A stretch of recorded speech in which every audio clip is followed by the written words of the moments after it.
Karena disebutkan dalam sebuah hadis, Nabi mungkin sedikit tentang bekam ya. Nabi pernah menyatakan dalam sebuah hadis bahwa ketika beliau ya sallallahu alaihi wasallam melewati malaikat-malaikat atau sekumpulan malaikat pada Isra Mi'raj ya, Mi'raj khususnya, itu Nabi mengatakan tidak ada di kalangan malaikat-malaikat tersebut malaikat mereka berkata kepadaku, ya Muhammad mur ummatika bil hijamah, wahai Muhammad perintahkanlah umatmu untuk berbekam. Hadisnya sahih ya. Jadi ini sebuah perintah yang luar biasa. Artinya kita zaman sekarang ini seringnya malah justru meragukan gitu kan, meragukan dengan kan teknologi atau apapun gitu kan. Jadi saya jelaskan sedikit. Teknologi, sains lah mungkin seperti itu. Kalau kita bicara pada ranah Al-Quran dan hadis, maka sains hanya menjelaskan saja ya. Jadi kata-kata ini tolong ditelan ya. Pada ranah Al-Quran dan hadis ya, ataupun kalau dalam pembahasan Al-Quran dan hadis, maka sains hanya menjelaskan, bukan membuktikan. Sebab apa? Baik, kalau Anda nggak percaya saya tanya, pernah lihat Allah nggak? Nggak pernah. Pernah lihat Rasulullah? Nggak pernah. Pernah lihat surga? Nggak pernah. Perlu bukti nggak? Perlu dijelaskan secara ilmiah? Nggak perlu. Zalikal kitabul la raiba fihi hudal lil muttaqin. Jadi Allah sampaikan dalam Quran bahwa orang-orang yang beriman kepada yang gaib. Jadi 90% urusan dalam agama kita ini gaib semua sebagian besar. Banyak yang gaib. Kita nggak pernah lihat Rasul, kita nggak pernah lihat Allah, dan nggak perlu juga lihat Allah sekarang, hancur kita. Kita nggak pernah lihat surga, apalagi nauzubillah jangan lihat neraka lah. Ya, kita nggak pernah lihat siksa kubur. Semua kita nggak pernah lihat, tapi kita beriman. Maka saking dahsyatnya iman kita nih Bapak sekalian, Nabi mengatakan aku rindu dengan saudaraku, kata Nabi. Kita nih kalau boleh saya katakan ini orang-orang aneh. Sekarang kalau Anda mau percaya dengan katakanlah presiden Amerika gitu kan, siapa sekarang ini, Anda bisa lihat fotonya gitu kan, kita bisa lihat oh ternyata orang lagi gini-gini macam dengan teknologi, tapi kita nggak pernah lihat Rasul, kita nggak pernah lihat Nabi, muka Nabi kayak apa, meskipun secara dijelaskan secara detail, kita nggak lihat, tapi kita percaya. Itu dahsyatnya iman. Nah, kalau sudah sampai pada ranah iman seperti itu sekarang, maka iman itu akan menjadi juru bicara kita. Iman akan menjadi juru bicara kita. Suatu hari, saya cerita sedikit, ada seorang sahabat. Jadi disebutkan dalam riwayat tersebut, beliau ini kondisinya memang kurang gitu kan, malam hari kondisinya kurang, dan dia ada makanan untuk anaknya malam itu. Tiba-tiba pintu rumahnya itu diketuk ya. Ternyata ada orang miskin beserta anaknya juga meminta makanan kepadanya di malam hari ya. Terus apa dia katakan? Karena orang soleh, dia bilang ini ada orang yang jauh lebih susah dari kita, jauh lebih butuh dari kita. Akhirnya sama istrinya, bagaimana kalau makanan kita ini kita kasih saja ke dia? Istrinya sih nggak bisa ngomong apa-apa, ini perintah pimpinan keluarga gitu kan. Silahkan dia bilang. Tapi nggak bisa kasih satu juga, harus kasih semua karena si fakir miskin itu juga bawa anak gitu kan. Ceritanya begitu. Dan subhanallah akhirnya dikasihlah sama dia, dan baru habis itu istrinya ngomong, wahai suamiku, dia bilang, kita nggak punya makanan lagi malam ini ya, kata istrinya begitu. Lalu suaminya bilang begini, baiklah, dia bilang, saya akan keluar, saya akan berdoa, saya akan ke masjid, saya akan minta sama Allah agar Allah mendatangkan makanan kepada saya hari ini. Iman tuh kayak begitu ya. Keluarlah sang suami tadi, pergi ke masjid, dan dia nongkrong di masjid, beriktikaf katakanlah mabit seperti itu di masjid, dan doanya itu menyentuh luar biasa. Dan di sisi lain, cerita itu, sisi lainnya adalah ada seorang khalifah saat itu yang judulnya mau hijrah, mau kembali pada Allah, dan malam itu dia gusar sekali. Lalu akhirnya dia katakan pada pelayannya, pada pengawalnya, dia bilang tolong siapkan kuda dengan peralatan semuanya sama makanan-makanan yang enak, dia bilang. Kata si khalifah tadi, baiklah, kata, akhirnya disiapkan semua, dan biarkan kuda itu berjalan sesuai kehendak Tuhannya, kata si raja khalifah tadi. Dan subhanallah, kuasa Allah, akhirnya kuda tadi berhenti di masjid tempat si sahabat tadi. Dengarlah oleh si khalifah tadi, dengarlah oleh si khalifah tadi doa yang begitu melas, begitu manja, begitu luar biasa dari si sahabat tadi gitu. Dia dengar, akhirnya disamperin sama dia. Dia bilang begini dia dia ngasih tahu dia khalifah gini, saya bawa makanan untuk Anda. Alhamdulillah, dia bilang. Akhirnya ambillah makanan tadi. Singkat cerita dikasih makanan tadi, dan orang itu dengan keyakinan kayak begitu kan, bisa kayak begitu. Dan akhirnya yang menjadi cerita uniknya itu justru malah bukan di situnya. Apa menjadi cerita uniknya Bapak sekalian? Menjadi cerita uniknya adalah ketika khalifah tadi bilang sama si sahabat tadi, dia bilang gini, nanti dia bilang, kalau seandainya engkau butuh apa-apa lagi, langsung saja hubungi saya, dia bilang. Kata khalifahnya begitu. Apa yang dikatakan oleh sahabat tadi? Baik, dia bilang, terima kasih, tapi saya tidak akan menghubungi engkau. Kalau saya butuh sesuatu, saya akan menghubungi Tuhanmu dan Tuhan saya. Ini kan jawaban luar biasa ya. Jawaban orang yang punya akidah, orang yang punya tauhid, orang yang punya keimanan yang kalau bahasa itu tembus langit gitu kan. Nah, dalam konsep kesehatan juga sama sebenarnya. Kita sekarang itu hilang itu. Hilang esensi, hilang perasaan bahwa yang menciptakan kita itu adalah Allah.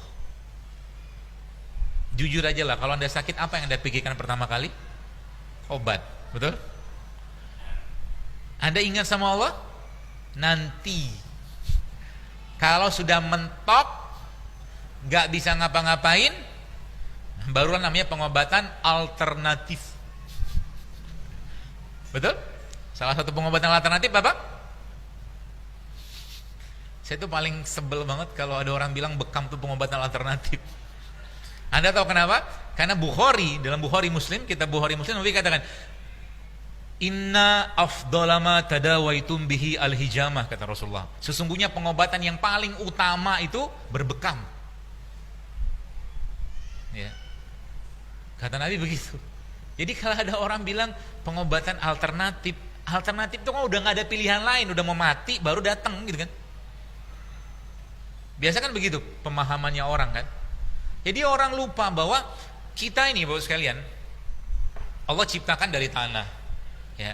Allah ciptakan dari tanah. Maka sebagaimana mobil ya, mungkin mobil Toyota atau mobil Suzuki seperti itu, ketika mobil itu dibuat maka otomatis ada spare partnya. Ada spare partnya kan gitu kan. Ada suku cadang lah gitu seperti itu. Nah, spare part inilah digunakan pemilik mobil atau dealer untuk menjalankan peran mobil tadi gitu kan. Rodanya lah, apa radiator, karburator gitu-gitu seperti itu. Nah, manusia juga sama. Allah menciptakan apa? Ada mata. Allah menciptakan ada ginjal. Allah menciptakan ada jantung. Allah menciptakan ada lagi rambut, ada kulit, ada segala macam. Dan di situ Allah menunjukkan tanda-tanda kebesarannya. Zaman dulu, ya. Zaman dulu kan nggak ada teknologi kayak sekarang. Jadi orang sekarang bisa teliti lihat misalkan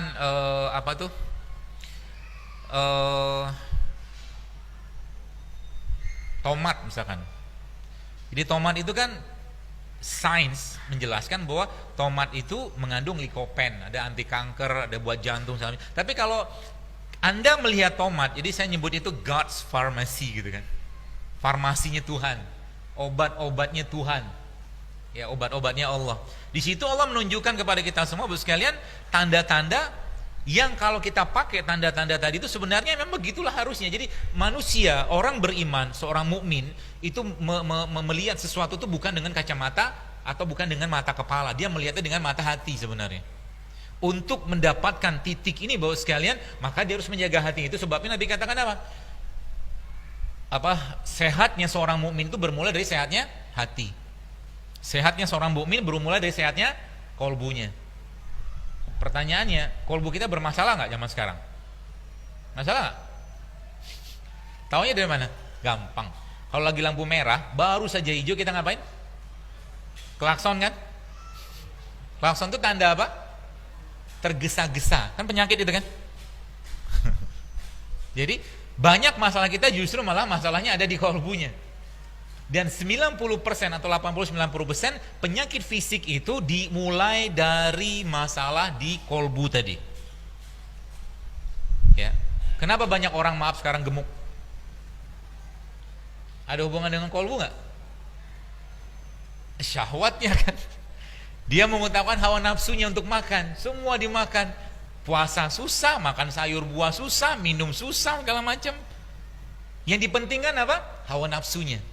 Maka dalam Islam bahkan diberikan pagernya, boskan. Diberikan pagernya supaya apa? Supaya Nabi katakan apa? Allah katakan wakulu wasrobu wala tusrifu. Kalau makan jangan berlebihan, itu yang pertama. Lalu Nabi sempurnakan lagi dengan bahasa Nabi apa? Sepertiga untuk makanan, sepertiga untuk minum, sepertiga untuk darah. Lalu kita punya doktrin pula di sini. Doktrin kita itu apa? Orang makan selama ini untuk apa? Kenyang. Ya, orang makan untuk kenyang. Padahal makan itu untuk apa? Level makan yang paling tinggi sebenarnya kita makan untuk menegakkan tulang-tulang kita beribadah, itu saja. Artinya perang Khandaq, teman-teman sekalian, sahabat-sahabat Nabi saat itu diberikan Rasulullah apa? Hanya 1 butir kurma untuk perang 1 hari. Kuat nggak? Menang nggak? Menang. Kita 1 piring nasi uduk belum kenyang. Habis itu cukup, belum lagi gorengannya kan. Habis apa lagi? Tehnya kan, kerupuknya. Jadi banyak masalah di mana? Di makanan. Yang ini di dunia barat emang nggak dibahas. Ya, saya kemarin sempat cerita ngisi di salah satu rumah sakit lah ya di daerah Tanjung Priok gitu. Saya bilang itu bapak-bapak tua pensiunan gitu yang mereka satu orang tuh bisa pegang 3-4 macam obat. Satu obat itu bisa 3 kali sehari. Artinya 1 hari mereka bisa makan minimal 9 atau 10 jenis obat. Capek juga, Bu. Pegel juga lama-lama makan. Dan dari zaman dulu sampai sekarang orang sudah tahu yang namanya obat itu racun. Saya bukan anti obat, bukan. Tapi sering kalinya kita berlebihan dalam urusan itu. Ya. Di Jawa kalau kita bicara misalkan di daerah Jawa, mungkin ada yang orang Jawa Tengah, ada wedang uwuh gitu kan. Tahu wedang uwuh ya? Isikan daun salam, daun kayu manis, kencur, ada jahe, ada apa lagi itu? Secang. Itu obat flu. Tapi kita nggak mau sebut itu sebagai obat flu. Kenapa? Ya karena nggak ada datanya gitu kan. Judulnya kan begitu. Makanya saya katakan sering kalinya banyak hal-hal yang seakan-akan bertabrakan. Jadi Bapak Ibu tahu, saya sebut aja merek. Anda tahu Viagra? Pasti tahu. Ya, Viagra itu isinya apa? Sildenafil Citrat. Viagra itu dibuat bukan untuk menambah power laki-laki. Viagra itu aslinya obat darah tinggi. Efek sampingnya ke laki-laki. Makanya orang yang darahnya rendah minum itu sildenafil Citrat itu pasti stroke. Paham ya?